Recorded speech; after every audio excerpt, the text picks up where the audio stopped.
বেশ কিছুদিন আগে আমি চলে গিয়েছিলাম তন্দুর হাউসে, যেটা আছে আমাদের লেক মার্কেটে। তন্দুর হাউসের নাম আমরা অনেকেই শুনেছি, যেখানে কম খরচে বেশ ভালো খাবার পাওয়া যায়।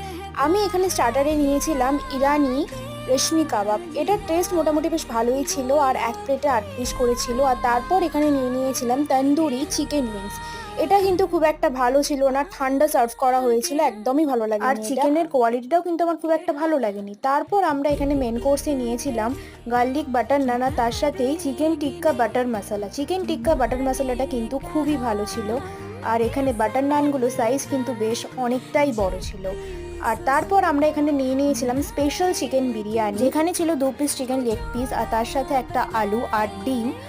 এখানে কিন্তু রাইসের কোয়ান্টিটিটা ছিল বেশ অনেকটাই বেশি, দুজনের পেট কিন্তু ভরে যাবে। আর খুব একটা অয়েলিও কিন্তু ছিল না, আমার কিন্তু বেশ ভালোই লেগেছিল। সব মিলিয়ে আমার এখানের এক্সপিরিয়েন্স মোটামুটি ছিল।